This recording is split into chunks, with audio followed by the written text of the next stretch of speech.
नमस्कार विद्यार्थी मित्रांनो, मी प्राध्यापक मस्के सर.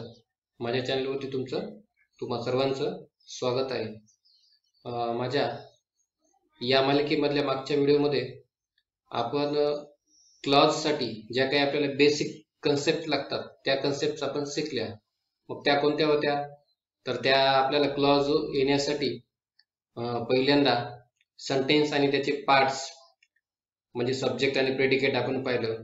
त्याच्यानंतर क्लॉज कशाला म्हणतात हे देखील पाहिलं. So what is clause? As you know that clause is a group of words that content at list a subject and a finite verb. हे क्लॉज म्हणजे अशा एका अर्थपूर्ण शब्दांचा समूह आहे की ज्याच्यातून काहीतरी अर्थ प्रतीत होतो. त्याच्यानंतर आपण काय शिकलं? Types of clauses. There are two types of clauses. One is main clause or independent clause and the other is dependent or subordinate clause. Independent याच अर्थ नावामध्येच त्याचा अर्थ लपलेला आहे की जो अर्थाच्या दृष्टीने स्वतंत्र असतो, परिपूर्ण असतो, ज्याला स्वतःचा अर्थ असतो, आणि जो डिपेंडेंट आहे की ज्याला स्वतःचा अर्थ व्यक्त करण्यासाठी इतर कोणत्या ना कोणत्या तरी क्लॉजवर अवलंबून राहावं लागतं. त्याच्यानंतर आपण टाइप्स ऑफ सेंटेन्सेस मध्ये स्ट्रक्चर वाईज शिकले. त्याच्यानंतर फंक्शन वाईज आज आपण जे करणार आहोत ते सेंटेन्सेस मध्ये सिंपल सेंटेन्सेस, कंपाऊंड सेंटेन्सेस आणि कॉम्प्लेक्स सेंटेन्सेस हे कशा प्रकारे ओळखायचे. अगदी एका छोट्याशा ट्रिकनं मी तुम्हाला हे तिन्ही सेंटेन्स कशा प्रकारे ओळखायचं ते समजावून सांगणार आहे. तर सुरुवात करूया की नेमकं सिंपल सेंटेन्स, कॉम्प्लेक्स सेंटेन्स आपण ह्या बेसिक्स अगोदर समजून घेऊ की नेमकं काही ट्रिक्स आहेत का या समजण्यासाठी. तर बघा, तुम्हाला या ट्री डायग्रामच्या माध्यमातून मी तुम्हाला काही बेसिक गोष्टी सांगण्याचा प्रयत्न करणार आहे. सेंटेन्सेस त्यात तुम्ही पाहू शकता. Sentences, so there are three types of sentences as simple sentences, compound sentences and complex sentences. So how can we identify whether it is a simple sentence, compound sentence or a complex sentence? So simple sentence contains at least only one clause which contains one subject and one predicate. की simple sentence कशा प्रकारे ओळखायचं की simple sentence मध्ये एकच clause असतो आणि एक क्लॉज म्हणजे की ज्याच्यामध्ये एक सब्जेक्ट असते आणि एक प्रेडिकेट असते. तर विद्यार्थी मित्रांनो, सिंपल सेंटेन्स मध्ये एक क्लॉज असतो, त्याच्यामध्ये फक्त एकच क्लॉज असतो which contain one subject and one predicate. मग आपल्यासाठी एक ट्रिक आहे की आपण सिंपल सेंटेन्स कशा प्रकारे ओळखायचं की the simple sentence which has one subject and one predicate, it means simple sentence contains only one clause. So how can we identify compound sentences? So this is compound sentences, and compound sentences contain at least two clauses. कमीत कमी या संयुक्त वाक्यामध्ये दोन clauses असतात. आणि सर्वात महत्वाची गोष्ट, मग ते दोन क्लॉज कोणती असतात? So both are main clauses. As you know what is main clauses. Main clause काय असतो ते याच्या अगोदरच मी तुम्हाला समजावून सांगितलेलं आहे. मेन क्लॉजेस म्हणजे अर्थाच्या दृष्टीनं परिपूर्ण असे दोन क्लॉजेस असतात की जे कोऑर्डिनेटर्सनं जॉईन केलेले असतात. कोऑर्डिनेटर्स कोणते आहेत? मग ते आपण यापूर्वी मी तुम्हाला अगोदरच सांगितलेले आहेत की जे दोन मेन क्लॉजेस असतात आणि जे कोऑर्डिनेटर्सनं कनेक्ट केलेले असतात, जॉईन केलेले असतात. त्यानंतर तिसरा प्रकार आहे कॉम्प्लेक्स सेंटेन्सेस, मिश्र वाक्य. ते कसे ओळखायचे? तर मिश्र वाक्य ओळखण्यासाठी सुद्धा आपल्याकडे एक ट्रिक आहे की काय trick? How can we identify the complex sentences? So complex sentences also contain at least two clauses. यामध्ये सुद्धा आपल्याला कमीत कमी दोन क्लॉजेस पाहायला मिळतात. मग ते दोन क्लॉजेस कोणते आहेत? तर ते आपल्याला लक्षात राहणं गरजेचं आहे की ते कोणते आहेत. त्यामध्ये at least one main clause, कमीत कमी एक मेन क्लॉज असतो, and one or more dependent clauses, आणि एक किंवा एकापेक्षा जास्त डिपेंडंट किंवा सबऑर्डिनेट क्लॉजेस आपल्याला कॉम्प्लेक्स सेंटेन्स मध्ये पाहायला मिळतात. And they are joined with subordinators. So what are the subordinators? Which subordinators join the one main clause and one or more dependent clause? So I have already told you in my previous video. तर अशा प्रकारे या tree डायग्रामच्या मदतीनं आपण हे trick लक्षात ठेवू शकता. मग पुन्हा एक शॉर्ट मध्ये तुम्हाला सांगतो की simple sentence contains only one clause which contain one subject and one predicate. की सिंपल सेंटेन्स मध्ये एक क्लॉज असतो की ज्याच्यामध्ये एक सब्जेक्ट आणि एक प्रेडिकेट असते. So compound sentence contains at least two clauses and they both are main clauses, and complex sentence contains at least two clauses. One is main clause and one or more subordinate or dependent clauses. So in compound sentence, two main clauses are joined with coordinators, and in complex sentence one main clause and one or more dependent clause joined with subordinators. So अशा प्रकारे आपण हे वाक्य कशा प्रकारे ओळखायचं ते पाहू शकतो. चला तर मग ऍक्च्युअल आपण आता याची थोडीशी प्रॅक्टिस करूया, जेणेकरून तुम्ही इझिली अगदी सहजपणे हा म्हणजे कोणता प्रकार आहे, हा सिंपल सेंटेन्स आहे का कॉम्प्लेक्स सेंटेन्स आहे का, अगदी सहजपणे ओळखू शकाल. चला तर मग पहिलं वाक्य काय सांगते. So the first sentence, we were playing in the garden when the guest arrived. विद्यार्थी मित्रांनो, एक लक्षात घ्या की पहिल्यांदा या वाक्यातला मेन क्लॉज ओळखा, इंडिपेंडेंट क्लॉज ओळखा जो अर्थाच्या दृष्टीनं परिपूर्ण आहे. मग आपण सहज सांगू शकतो we were playing in the garden. या वाक्याला पूर्ण अर्थ आहे.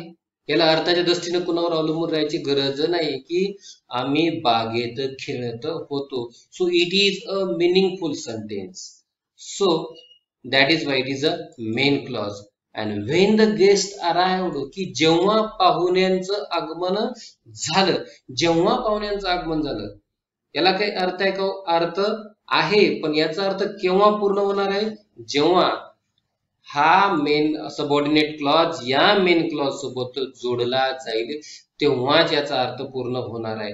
याचा अर्थ हा अर्थाच्या दृष्टीनं परिपूर्ण नाही. मग काय सांगतो या वाक्यामध्ये? एक मेन क्लॉज आहे आणि एक सबऑर्डिनेट क्लॉज आहे. याचा अर्थ काय हो? हे कॉम्प्लेक्स सेंटेन्स आहे. मग कॉम्प्लेक्स सेंटेन्स काय सांगते की कॉम्प्लेक्स सेंटेन्स मध्ये एक मेन क्लॉज असतो आणि एक किंवा एकापेक्षा जास्त सबऑर्डिनेट क्लॉजेस असतात की जे सबऑर्डिनेटरने जोडलेले असतात. मग या ठिकाणी व्हेन नाउनचं सबऑर्डिनेट्स आहे बघा, म्हणून आपण याला काय म्हणू शकतो? Complex sentence.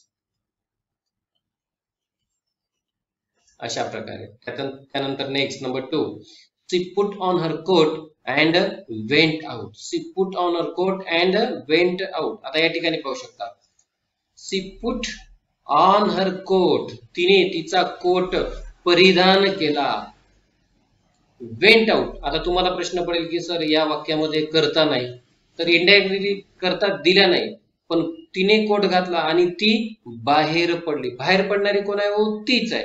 म्हणजे प्रत्यक्षात या ठिकाणी करता जरी सब्जेक्ट नाही दिला असला तरी अप्रत्यक्षरित्या करता कोण आहे हो? सी आहे. म्हणून हे वाक्य काय होईल? She put on her coat and she went out.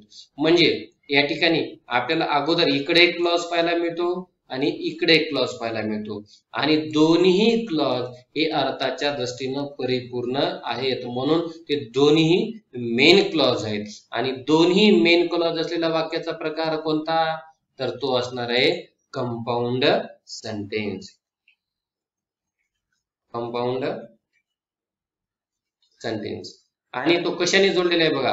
हा कोऑर्डिनेटर, अँड नावाचं कोऑर्डिनेटर्सने दोन्ही मेन क्लॉज जोडण्याचं काम केलेलं आहे. Number 3, I can't figure out what he wants. I can't figure out, मला म्हणजे नेमकं सांगता येत नाही. मला नेमकं सांगता येत नाही. मी नेमकं सांगण्यास असमर्थ आहे. अर्थाच्या दृष्टीनं परिपूर्ण. व्हॉट ही वॉन्ट्स, त्याला जे काही पाहिजे ते सांगण्यास मी असमर्थ आहे. म्हणजे या ठिकाणी बघा, व्हॉट ही वॉन्ट्स, त्याला जे पाहिजे, त्याला जे पाहिजे, अर्थाच्या दृष्टीनं परिपूर्ण नाही. तो परिपूर्ण केव्हा होईल, जेव्हा तो या मेन क्लॉजशी जोडला जाईल. म्हणजे I can't figure out is a main clause, what he wants is a subordinate clause. So a sentence that contains one main clause and one or more subordinate clause is called a complex sentence. So it is an example of complex sentence. बघा, सहजरित्या तुम्ही अगदी समजू शकता. You don't look happy to see me. You don't look happy to see me. या ठिकाणी बघा, you is a subject and all other part is a predicate. It means this sentence contain only one main clause. आणि ज्या वाक्यामध्ये फक्त आणि फक्त एकच मेन क्लॉज असतो त्या वाक्य प्रकाराला आपण काय म्हणतो, सिंपल सेंटेन्स म्हणतो. Simple sentence. त्यानंतर नेक्स्ट पाहू तुम्ही. The cat saw the puppies playing in the garden. So the cat is the subject of the sentence and the remaining part is the predicate of the sentence. It means this sentence contain only one main clause. So that is why it is an example of a simple sentence.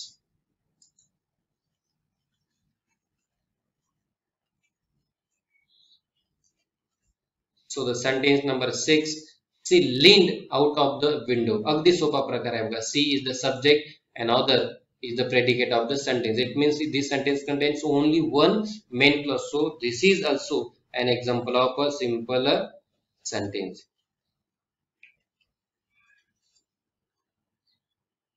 Next, you shouldn't have done this to me. यामध्ये सुद्धा बघा, अगदी sir you हा एकच subject उद्देश आहे आणि shouldn't have done this to me हा एकच प्रेडिकेट आहे, विधेय आहे. म्हणून हा सुद्धा कोणता वाक्याचा प्रकार आहे, सिंपल सेंटेन्स. अगदी तुम्ही अगदी सहजरित्या हे लक्षात ठेवू शकता. नेक्स्ट बघा, they tried very hard but they couldn't win the match. आता काळजीपूर्वक बघा या ठिकाणी, they tried very hard, त्यांनी खूप प्रयत्नांची पराकाष्ठा केली. they couldn't win the match, ते सामना जिंकू शकले नाही. बघा, they tried very hard, त्यांनी खूप प्रयत्नांची पराकाष्ठा केली. they couldn't win the match, ते सामना जिंकू शकले नाही. दोन्ही वाक्यांना वाक्य अर्थाच्या दृष्टीनं परिपूर्ण आहे आणि जे बट नावाच्या कोऑर्डिनेटर्सनं जोडलेले आहेत. तर मग आपल्याला माहितीच आहे की जर एकाच वाक्यामध्ये दोन मेन क्लॉज असतील तर ते वाक्य कोणतं असणार आहे हो, obviously. So it is an example of a compound sentence. Compound sentence. Next, who let the cat in. आता याचं उत्तर तुम्ही अगदी डोळे झाकून देऊ शकता. who let the cat in, एकच सब्जेक्ट एकच प्रेडिकेट म्हणून एकच क्लॉज, याचा अर्थ सिंपल सेंटेन्स.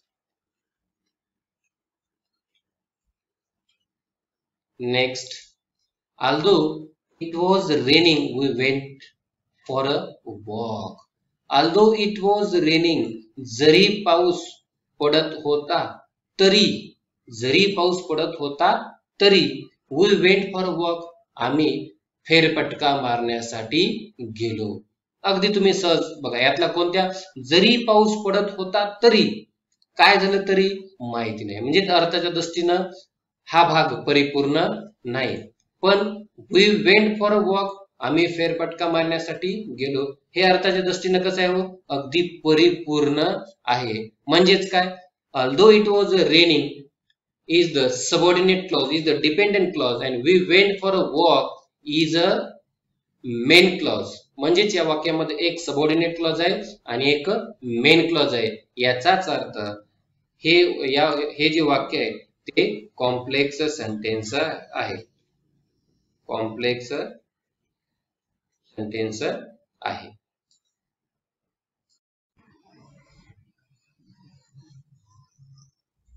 त्यानंतर मित्रांनो, सेंटेन्स नंबर 11 आपण पाहूया. We met rather few people who spoke English. आता या ठिकाणी तुम्ही पाहू शकता, we met rather few people, की आम्ही फार थोड्या लोकांना भेटलो. या वाक्याला अर्थाच्या दृष्टीने परिपूर्ण आहे. हू स्पोक इंग्लिश, की जे इंग्रजी बोलत होते, की जे इंग्रजी बोलत होते. आता या वाक्याला मात्र कसलाही अर्थ नाही. याला आपला अर्थ पूर्ण करण्यासाठी ह्या इकडच्या साईडच्या ह्या मेन क्लॉजवर डिपेंड असावं लागतं. याचा अर्थ एक डिपेंडेंट क्लॉज आहे आणि एक इंडिपेंडेंट क्लॉज, म्हणजेच हे कॉम्प्लेक्स सेंटेन्स आहे. Complex sentence. त्यानंतर next sentence number 12. We drove right up to Helsinki in 2 days.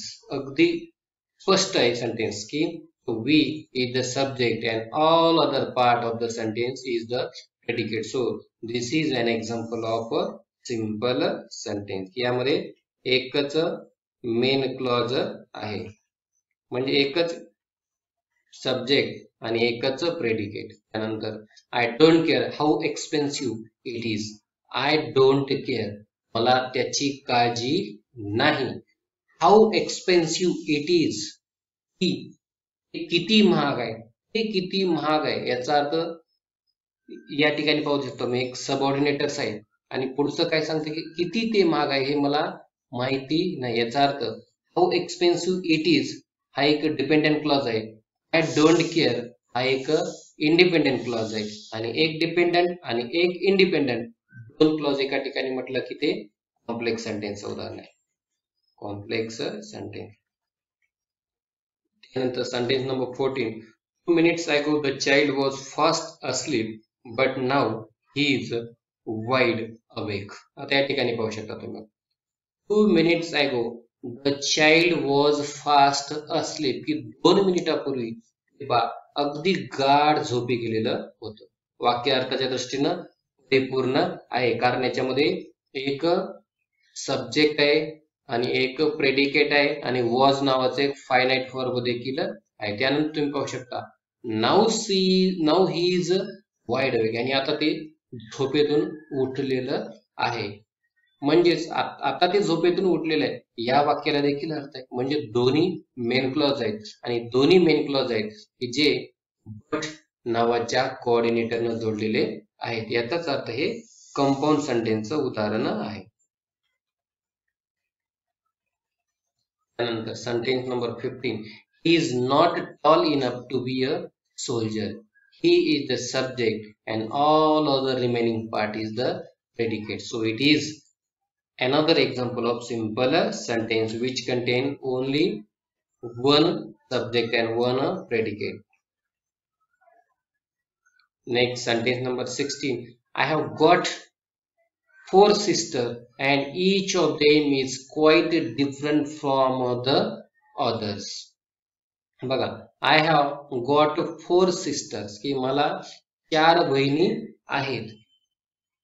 Each of them is quite different from others, आणि प्रत्येक जण एक दुसऱ्यापेक्षा कशी आहे, वेगळी आहे, थोडीशी भिन्न आहे, त्यांच्यामध्ये काहीतरी भेद आहे. याचा अर्थ हा देखील एक मेन क्लॉज आहे आणि हा देखील एक मेन क्लॉज आहे. कारण तुम्ही पाहू शकता की अर्थाच्या दृष्टीने दोन्ही कसे आहेत, तो अगदी परिपूर्ण आहेत, स्वतःच अर्थ स्वतःचा प्रगट करतात आणि जे अँड न जोडलेले आहेत. म्हणून हे कशाचं उदाहरण आहे आपल्याला माहितीच आहे की दोन मेन क्लॉज म्हटलं तर ते अगदी कंपाऊंड सेंटेन्सचं उदाहरण आहे.